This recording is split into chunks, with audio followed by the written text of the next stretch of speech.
Hi, it's the girl out there right here with you. It's me, Cindy. And this week I am here with Justine Cariano. I hope I got that right. And we are going to talk all things relationships today. I am so excited. Justine, you are going to do a much better job of explaining with passion what you do. But I will just do a little bit of an intro and how I found you and discovered you. You are a licensed mental health counselor, and I discovered you through the wonderful world of Instagram. Yeah. And I found your page. I don't even know how, to be honest. Your posts hit my heart in a way, and people who know me know that when I find something, it it hits that soul, and I know that it's truth. I often will put your posts on my stories for my followers to read. And I work with a lot of couples and a lot of people who are just really trying to dig deep for their own selves. And your words just always resonate so well with me. And as everyone knows, I cry on every single one of my podcasts. So I guarantee I'm almost going to do it now because what you write is so truthful. And it's helped me already, even just in the few years that I've been following you. And it's sometimes blunt. I like what you write. It's blunt and clear, and it's good. And I like that. So if you want to share just a little bit about what you do and how you work with other people, and then we can get into what we are going to talk about today. First of all, thank you so much. I really appreciate that. I started an Instagram account really for like fun with psychoeducation to spread some awareness to anyone out there that was interested in improving their lives and their relationships. And then it started getting more and more traction. So sometimes I put up something, I'm like, does anyone really read this? I hope someone gets it. So I'm so thankful for that feedback. I really appreciate that. And I'm honored to be talking with you today. So, yeah, I'm a licensed mental health counselor, and I have a private practice in New York. And I work with teenagers, young adults, and 20 and 30 somethings. And I provide treatment in anxiety disorders. That's my specialty. But I also provide treatment for depression, bereavement support. But I also do a lot of relationship work. And I can do the relationship work with the family as a whole. That's one of my areas of expertise is family therapy. But I also do mostly individual work, and I help individuals learn how their early family relationships impact their current relationship patterns as adults, and the strengths that were there, but also the weaknesses that are there. And I also use cognitive behavioral therapy techniques, which really breaks down how someone's thinking about things and how those thoughts impact how they're feeling and the choices that they're making and the way they behave and act out in this world. And it ties together with these family system techniques that I use, because a lot of how we think and feel is related to the family that shaped us. So that's how I approach treatment with my clients. So, and I also host the podcast Thoughts from the Couch. So I'm having a lot of fun with that too. Amazing. So yeah, you see, you have worked typically with young children and with younger adults, and I have seen that is such a special group of people. So much is happening now with anxiety and depression in our world, far more than when I was a younger adult, and a huge shift. And are you finding in that age that is it the outside sources? I'm just curious. Yeah, there's a lot that our teenagers today are expected to handle, but they can't. I mean, we can barely handle everything being thrown at us as adults. And then I work with like 15 and up. So you have a 15, 16, 17-year-old that is really starting to form an identity and a sense of self that's getting interrupted by constant social media, constant connection and overload, overstimulation. There's not a lot of time for people to self-reflect at this age anymore. Like when we grew up, we could. There's no downtime. There's so much pressure academically to get into certain colleges. So they're being asked to do so much in so little time. And then we have the pandemic that really made such an impression on so many young adults and teenagers too, which set off a lot of other feelings of anxiety and depression for the teenager at the time for so many different reasons. But I think a lot of it has to do with the way our society runs at such a fast pace with a constant overload of information and connection that it's really hard for young adults to reflect on themselves and have a quiet mind, unfortunately. Yeah, it is. That's just I just wrote that down just because I do think I do work with a lot of younger adults now who are coming towards me as well, because they're just saying, I don't know where else to turn. And the reason I'd asked you, and this year for my podcast, is looking to have the balance between me being spirituality and science and mixing those together. Because for me, I believe we really need to be doing both, right? Science and spirituality, because combined, we have such a healthy balance. Yes. And this is the generation coming up for us, and the more we can nourish them and support them, the better. So yeah, that is something. And definitely coming out of the pandemic, I really was curious to see how they all are doing. And we're not even coming out of it, we're still in it. Yes, it was hard. I mean, I have a constant wait list, and so do colleagues. So we're overwhelmed with, we need more people out there willing to work with young adults and teenagers right now. There's not enough resources, unfortunately, especially, and I don't want to go on a tangent, but college campuses cannot meet the demands of college students seeking support on their campuses, and they're being referred out to outside practitioners, and outside practitioners can't take them. So we're caught in this, we're stuck, we're really stuck with how we can help these young adults live in a healthy way right now. So it's like nonstop for the past 2 years. Really has been. Wow. Yeah, it's tough. That's good information, I think, for all of us to hear, and for all of us to think about, because I think the reason I'd asked you to come on is all about relationships and the tension and family of origins, which I think also ties into this next generation, which will be building their own relationships and their own creation from here.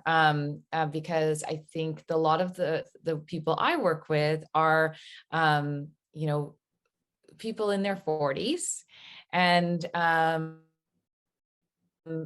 would also be couples. And they're also sort of coming into this new self, their new self. And they're really, what I find interesting is they're really wanting to keep their relationships going. Mm-hmm. So they're not wanting to leave their marriages. They're wanting to figure out a way to sort things out. That's awesome. But how? And so they're frustrated, I think, just being very honest. But a lot of the time they're frustrated with themselves. And so they're looking at this person they've chosen, they're with each other for a very long time. And so how do they make this work? And also, to be honest, they also financially, they're saying, I can't leave. There's that too, can't leave. So how do we work together? How do we actually stay together and fall back in love? These are all the sort of things that I'm seeing now, where they're saying, I want to make this work. How do I do it? And knowing that there's these outside influences that are on them as well. Yeah. So much to comment on. And yeah, the family of origin work it's a crucial element that I think, unfortunately, a lot of psychotherapists and coaches miss. And it's so cliche to think of, like, you go to therapy and you talk about your childhood, you know, but that's for a reason, because we have to make peace with some of our trauma from childhood in order to live healthy relationships as an adult today. What I love about, and when I say family of origin, for anyone listening, it's referring to the people that raised you. So you could be coming, maybe you were adopted. I'm referring to the parents that raised you, but also your connection to your biological parents. I'm talking about your siblings. I'm talking about your grandparents. I'm talking about whatever your family looked like while you grew up and the important people in that family. That's what I'm referring to for anyone listening. But one thing that I love about the 20 somethings I work with is I find that it's this sweet spot. Am I allowed to curse on here? Yeah. Yeah. Yeah. In your 20s, I feel like it's this sweet spot where people start to first figure out how fucked up their family was. Yeah. Because the teenagers aren't ready to look at that yet. They're not independent yet, but the 20-something-year-old is independent enough to be like, holy shit, like I didn't realize how fucked up my family was. And then they can do this work because now they're starting to pair up for that relationship. So that's like my sweet spot. But that being said, I work with 30 somethings, 40 somethings, 50 somethings that are able to do this work and make awesome changes once they are in that relationship that they've been in for years. So I want to put that out there. So I'll go into it. So our family, it has direct influence over how we have relationship with people in our lives, with both our friendships and our romantic partners, and even like in our career with bosses. So anytime we have a relationship, a lot of how we're interacting in it is influenced from our family of origin relationships. Because families, we want to look at them as like a blueprint to a house. They're this template that models how to process our emotions, how we interact with other people in conflict, how we engage with people in this world.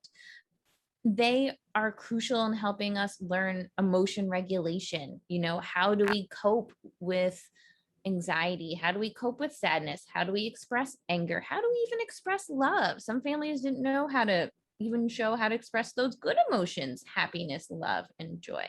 So we're all set up with these modeling behaviors of emotions and relationships that we carry with us into our own relationships as adults. To add to this, families work as a system, right? We each have a role in this system. And these roles were subconscious and they were adapted over time. And they were really based on the circumstances of the family. These roles emerged without anyone really knowing it or talking about it. It kind of just fell into place. It's not like it was assigned. And whether or not these roles were healthy or unhealthy, they served an important purpose. They kept like this homeostasis of the family system going, right? And if one part of the system broke off, the system had to rearrange, right? We had to fix the system. And that caused people to rearrange roles at times. And that was uncomfortable for people. Many typical roles I see when working with clients are like these pretty typical roles that you might see like in a high school TV show, like the good girl, the rebel, the golden child, the mess up, the caretaker, the mediator, the peacemaker. And I'll talk to clients in session and I draw out their family tree and I do something called a genogram. And sometimes we'll have fun and we'll label like, who were you in your family and why were you that way? And who was your brother? Who was your sister? Let's look at your mom and her family she grew up in. What role did your mom play as a child in her family? And we really get comfortable understanding these roles and the functions of them. Does that make sense? Yes, 100%. Yeah. So these roles were really useful in childhood for our survival, to maintain the family's baseline, right? They worked for us really well. But as we become adults, we learn that these roles are no longer useful. And actually, they can be really unhelpful at times in our relationships. So sometimes in our romantic relationships, we're still playing a certain role that we're used to, and it's not working. Because your partner played a role in their family too, that they're used to. And maybe these work really well together, or maybe they don't, maybe they really clash. And we have to learn to shed these roles, let go of them, work on ourselves to create this new family, this new relationship, and this partnership to help it function in a healthy way.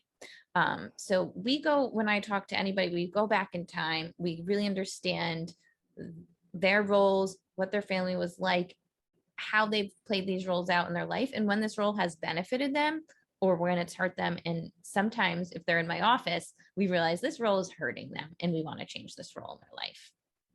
Wow.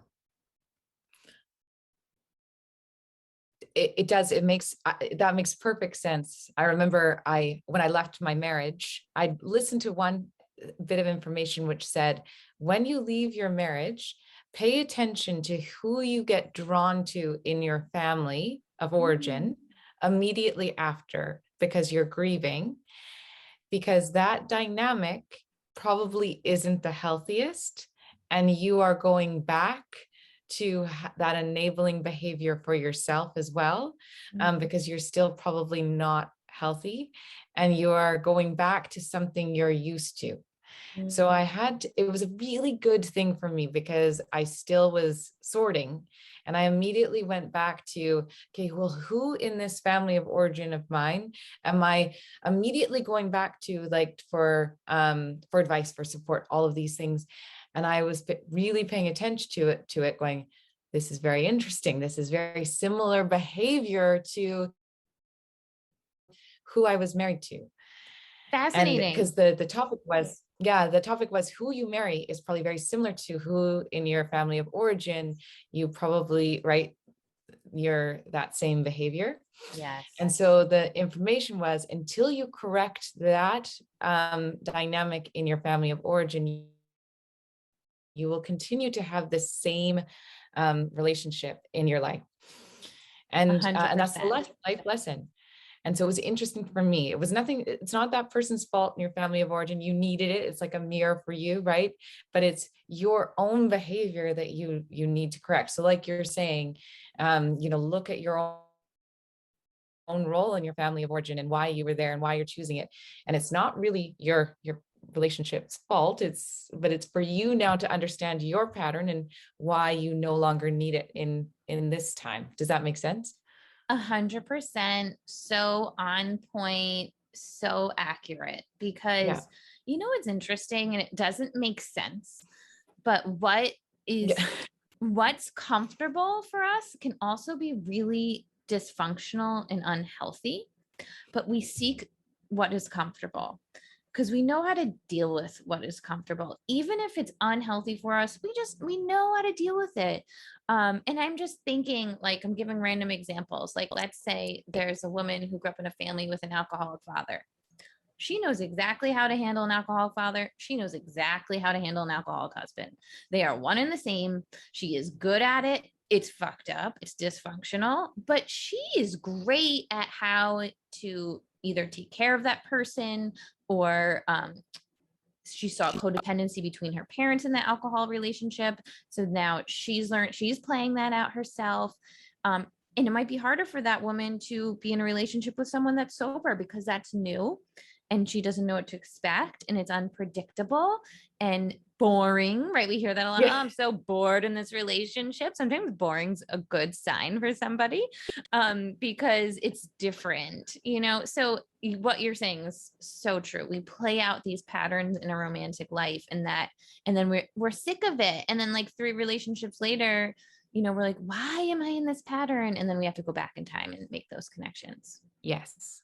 And it's very hard for us to actually look at our own, right? It's very uncomfortable. It's much easier for us to look at somebody else rather than sit and welcome that unwelcome of our own and go, "Ooh, okay, what Yes, what is this for us?" It's a lot of totally. healing work for ourselves. It takes a little bit longer. Yes, it takes a little bit longer and it takes a lot of courage to like really look inward and like you want to do 2 things. You want to validate yourself and be like, okay, yes, this person made mistakes and they didn't treat me well, but why did I tolerate it? What Yeah. about me set me up to tolerate this for a certain amount of time? And Yes. that is where the work is. Yes, exactly. So true. And so then when you're working with people to understand why, how did they tolerate it, and what can they do, what sort of action plan would that look like? Like, what can that be for a person?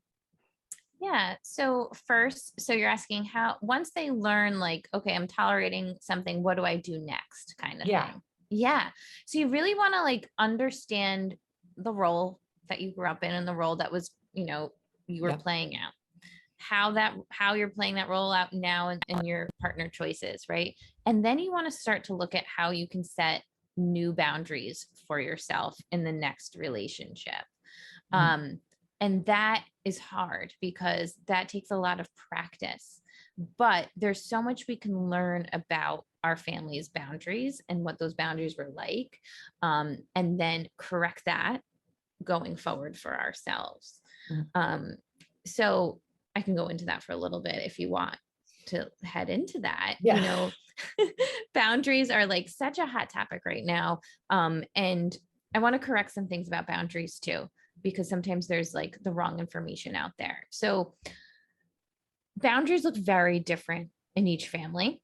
Um, and what I want to talk to is like what I've learned in my training. So there's two ways of looking at it. Some families are fused and enmeshed with each other, right? So this means there's very loose boundaries.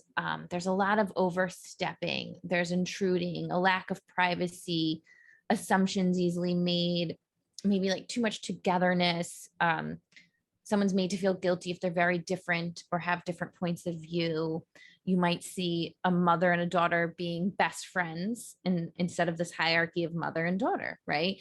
Mhm. So things are very loose in that kind of fused enmeshed family system, very dependent to regulate your emotions on in the relationship with someone else, right? So let's say we have a very anxious daughter. She calls her mother 24/7, crying or asking her to make every decision and guiding her of who she should date, who she shouldn't date. That's an enmeshment, right? This daughter is so dependent on this mother to make these decisions, make these choices. She's looking to her for direction. That's unhealthy, right? We want this daughter to have her own decisions.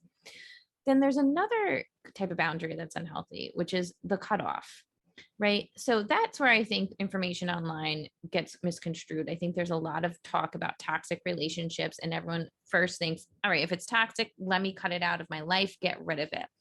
That's okay and accurate if there's physical abuse and emotional abuse. Clearly, repetitively, get that person out, move on. But most of the time, there's this area of unhealthy behavior patterns that can be worked on, but the cutoff is resembling like that you can't tolerate what's happening and you can't find a way to resolve this conflict, and that's unhealthy too. So when there's a lot of cutoff in families, there's anger, anxiety, tension, and distance, and these are very rigid boundaries. You're either in or you're out. You made one mistake and you're out. Well, that's kind of harsh and too rigid, right? So there's either this fusion and enmeshment or this cutoff. So when a person starts to learn about their role in their family, they also want to assess these boundary patterns in their own family.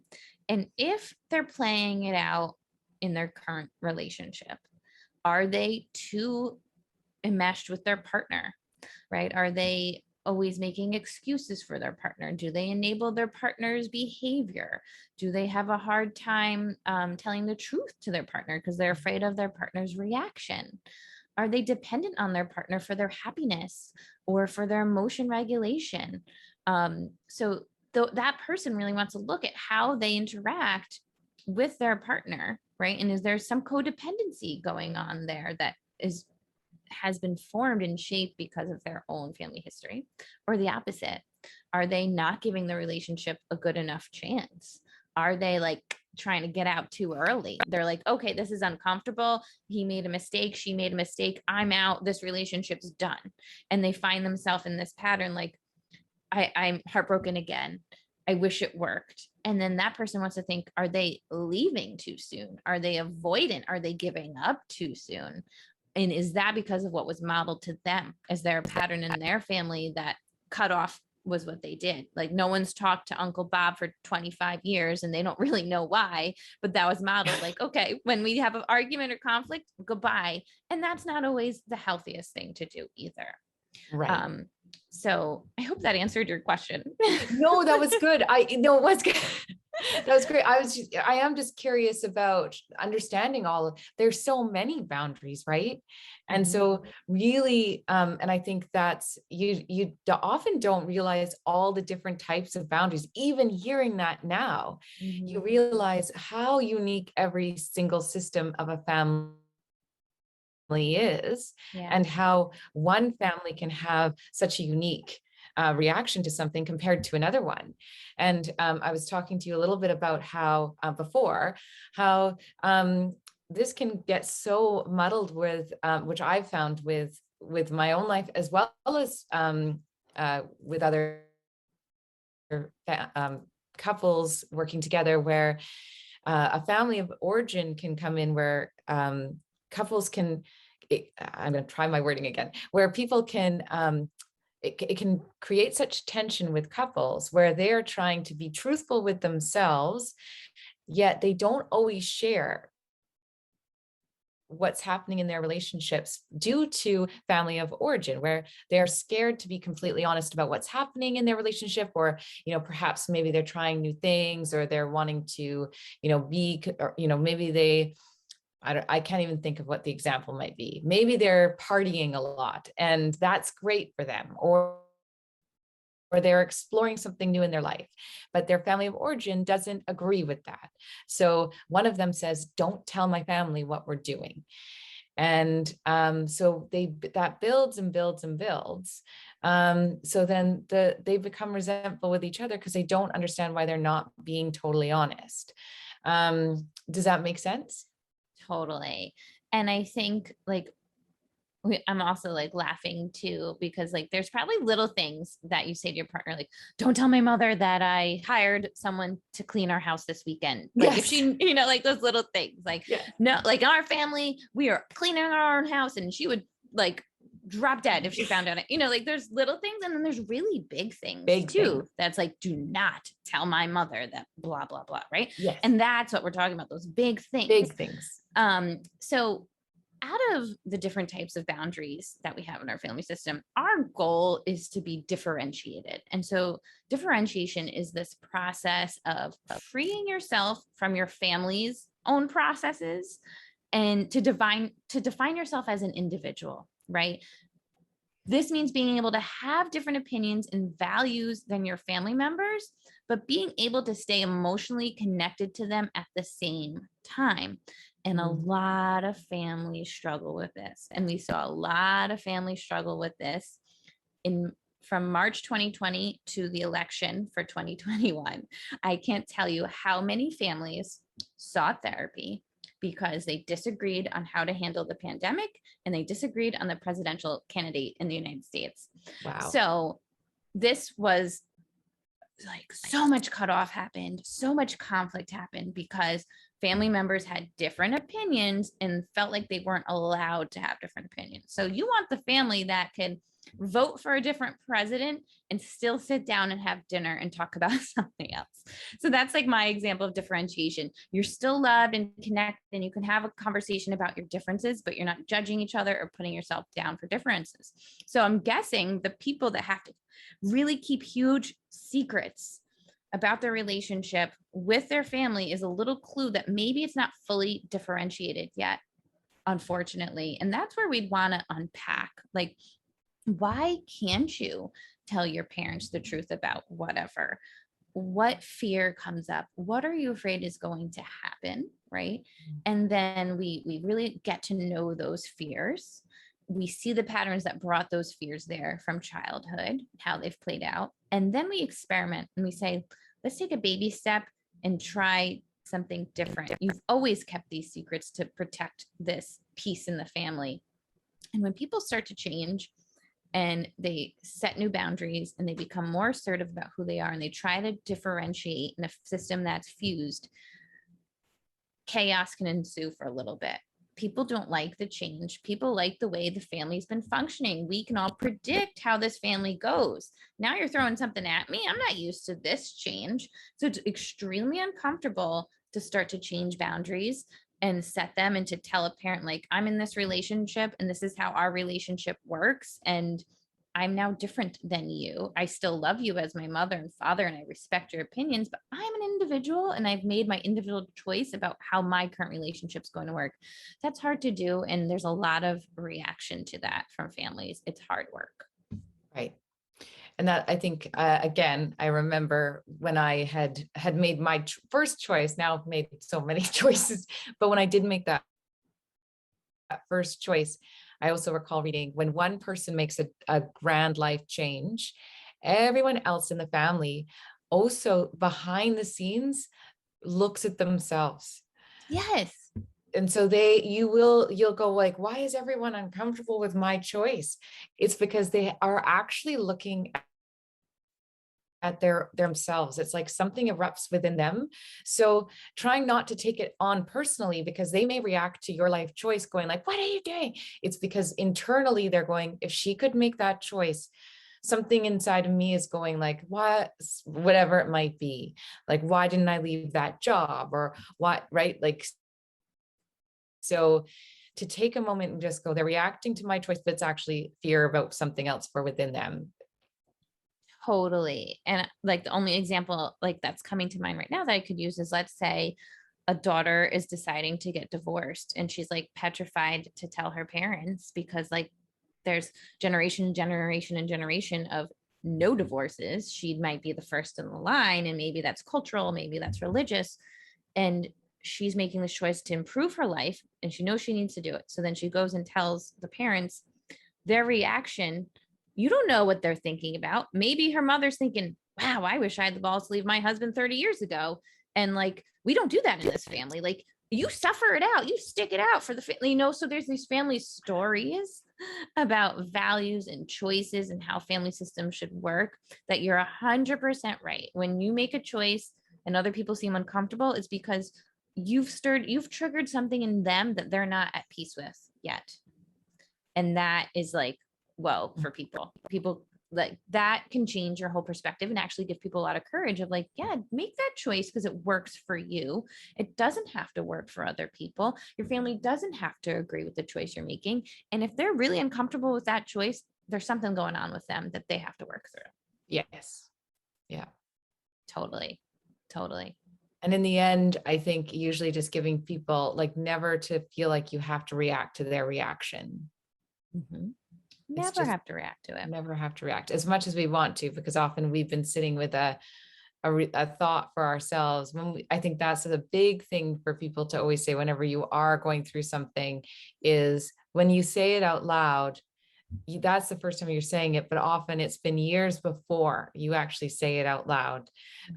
So to always know that they're hearing it for the first time, so their reaction is going to be bigger. And so you just give anybody time to process that. I mean, I'm just now thinking this out loud, but so you can always just give them that moment to take any reaction they're going to need, knowing that you've had years to work through it. They are just reacting for the first time they hear something. Totally. And that's so common in so many different circumstances.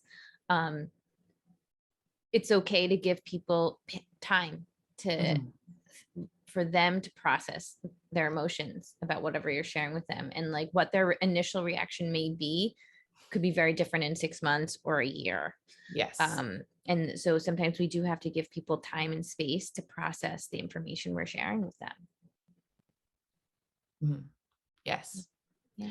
The thoughts on boundaries, I just keep going back to it because it's just, I just feel like do you have information that you give people on all of that detail on boundaries? No, I don't, but I should. Like a handout kind of thing for people to like take home. Yes. It's like a good idea. It's more of a conversation, but I think people could probably benefit from kind of like a boundary guide, like boundaries 101. This is what it could look like. Yes. such a good thought. That is a really good idea. It's funny because like you read about it and I'm taking a class again on this and it's like I'm reading about it again. And I'm reading the textbook and I'm highlighting and I'm like, oh, this is juicy stuff. Like I was trained in this years ago, but I'm relearning it and understanding it through a different lens each time I read it. So it's such a good idea. Yeah, I should definitely put something together. It's something I mean, it comes up for me in almost every session that I do now is, and I think I'm thinking now even about younger generation just because of, and I don't, it's coming up right now on finances and financial boundaries. Because that's the topic that comes up quite often between, and I know that will go back to, our family of origin. Because I often say, do you realize that that's a financial boundary? And that's a boundary all in itself. And people go, oh, I didn't know that was a boundary. And I said, well, is that something you discuss with your partner? And they'll say, well, no, I spend and he doesn't. And it's a conversation topic. Well, are you crossing your partner's boundaries by overspending? And when your partner doesn't want you to spend, and so each of you understanding what your boundaries are, even that one boundary, and how that can build resentment between two people when one wants to spend more and one doesn't want to spend more, and how you can create something around that so that boundary no longer needs to be crossed, so both people can have their needs met and eliminate that. And so they'll both look at me and go, I'd never thought of that. But Yes. that in itself is so huge. And finances are a huge point of contention in relationships. Yes. Especially if the partners came from very different financial backgrounds off the bat, different levels of socioeconomic status. That needs to be talked about. And it's always my suggestion for people that are partnering up or they're looking at the relationship as being a long-term commitment or they're going to get married. This has to be a conversation. What will our finances look like? Who's in charge of the budget? Who's in charge of paying the bills? It's part of like what we call a relationship contract. Like we all have these unspoken relationship contracts. You say the same thing? Yes. Yeah. It's a relationship contract. Like there's rules about everything in our relationship that are often unspoken, but we have to speak about them. So we're on the same page. And in life, we're taught like, you don't talk about religion or politics or finances. Like that's rude. You don't ask someone how much they make, right?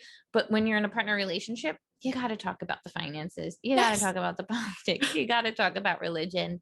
You have to. And so we have to get nitty gritty down and dirty with these really uncomfortable conversations. I actually agree. That's so exciting. I think that we also need to be talking. I say to people that a contract should be signed with each other, and just like a job, that you review your contract every 2 years to make sure that you're both meeting the contract needs. Because if you're not meeting your contract, why are you still there? Yeah. And so you just come together, you review your contract and go like, okay, well, how do I level up? You just like job security. You want to know you're in your relationship security. So, hey, let's review the contract. How am I still doing am I meeting the needs for you? Are you meeting my needs? Because that's how you know that, okay, well, should we add another point to this contract? Good. And I also think beyond politics, which is the uncomfortable thing, I truly believe that sexual boundaries and sexual conversations need to happen at the beginning. And to really be saying like, talk about what you like, talk about what you want, talk about what you need, and to be really open, and then to be able to, in your contract, talk about, hey, how about another paragraph? I love it. Yes. I love the fact that you're saying like revisit this conversation, whether it's spoken or written down every 2 years. You're so right, because you know what? Boundaries change due to our life cycle changes. So families and relationships are moving through time and space, right? So where partners were when they met are going to be in a very different place 5 years, 10 years, 15 years, 20 years later, right? So you have to constantly assess these boundaries.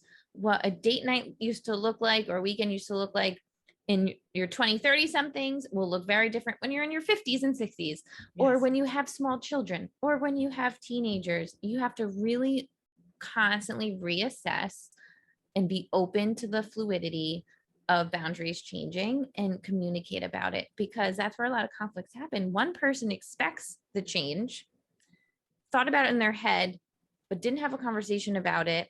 And the other partner is still expecting it to be different. And then here we have a fight, right? And we see a lot of this happen, like when couples go from not having children, then having children, right? That's a huge change. We Yes. see it when people who are divorced start dating someone and they both have kids, right? So then that's a whole other conversation when we're blending families. Like, what does that look like when we're blending families? What does it look like when we're empty nesters? What does Yes. it look like when someone's out of work, or if two people are working? So I totally agree with what you're talking Yeah. about with this contract. Yeah. I think it's something where people think that's too business-like, but I think if you're really, we're in a business of life. And I think it's the healthiest way where I know, and probably like for you, this is where you want that open communication. You want that dialogue where you can be so deep, silly, free, and honest with people. So, and that's where I've said this where it sounds blunt, but I'm like, you know what? If you're going to be in a long-term relationship, the reality is that relationship will die and bloom again, and be okay with that. Yes. See it as that the death, the start, the death, the start, and be all right to know that at points you're not really going to like each other. Mm-hmm. But know that that's why you're just going to be like, okay, here we go. It's like you said, a season, like it's just, and here we go. But we're going to review and die and review and die and over and over. Yes. It's funny. I had a colleague say to me last week, she remembers like when she had her third kid, she looked at her husband and was like, "Oh, I remember I hate you for the first year after a baby's born."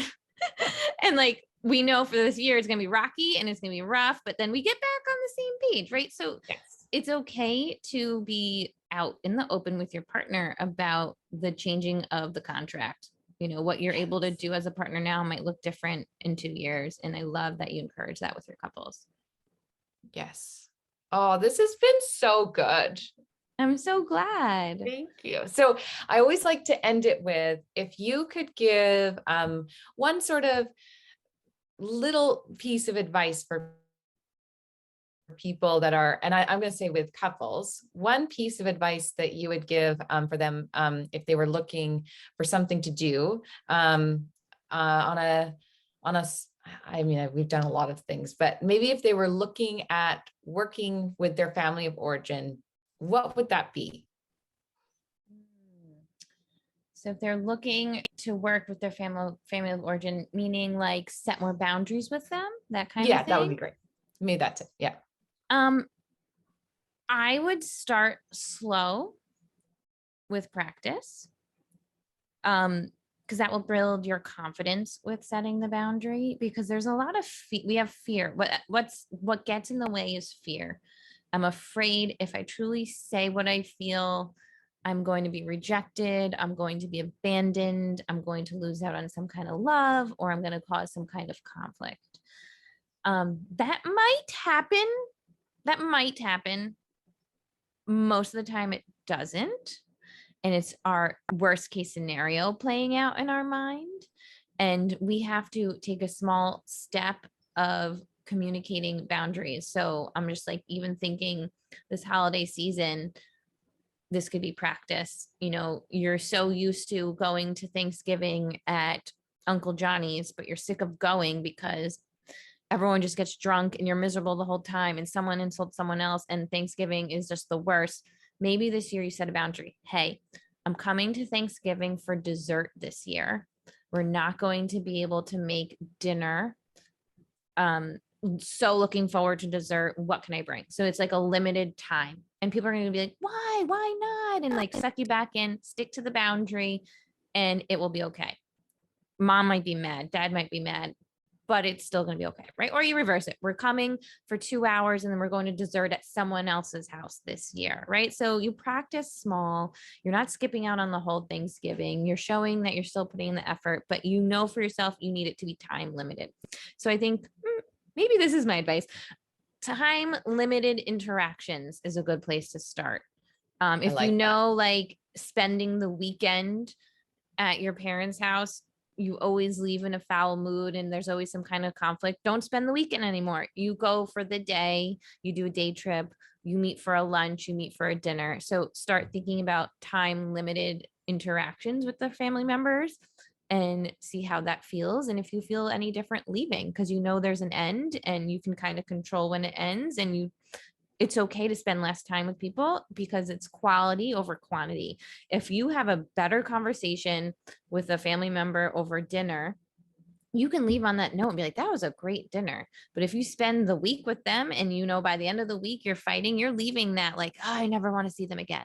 So I think learning what your time limits are with family members this holiday season is probably the biggest takeaway right now. Love it. That's a huge takeaway. Like I like that. Yeah. Setting Something to your practice. time boundary. That's great. Yeah. And where can people find you? Sure. So everything can be found on my website, carinocounseling.com, but I'm also on Instagram at Thoughts from the Couch. And my podcast is Thoughts from the Couch on Apple, Spotify, and Amazon. And I'm currently creating an online program. I haven't talked too much about it. I'm such a procrastinator with it, but I have my whole outline. I'm going to start to record the modules soon, but it's going to be an online program on helping people learn how to manage their anxiety. And in there, there's some content on setting boundaries. There'll be a boundary setting script, because I find that a lot of people that I work with are the people pleaser type, and they have a really hard time being assertive with their family members. So this course is designed for them. So if someone's interested, they can join my email list, which could be found right on my website. Perfect. Yeah. Oh, this was so good. Thank you so much. I really you. enjoyed this conversation. I'm honored to be a guest. Yes. This was great, and just perfect time for everyone right around the holiday season to create their boundaries. There you go. Thank you. Thanks so much. Okay, well, I'll talk to you soon.